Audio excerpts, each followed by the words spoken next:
In this video, I'll show you how to speed up and slow down clips on iMovie. It's the same thing on an iPhone and an iPad. So make sure you give this video a like, subscribe if you're new, and also comment down below if you have any questions around the video. I would love to help you out in the comment section down below. So the first thing you obviously want to do is go on iMovie, click on create a project, click on movie, and I have this video that I'm using for test purposes of my iPhone.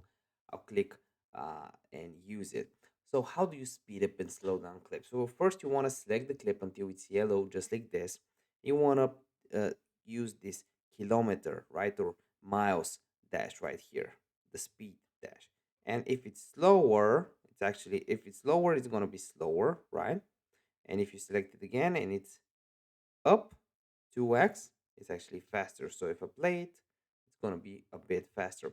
If you want to make it a lot more faster, what you want to do is click on done, export the video, and then play it again, export it again, import it again, and speed it up a second time. If this video helped you out, make sure you give it a like, and I want to see you in the next one.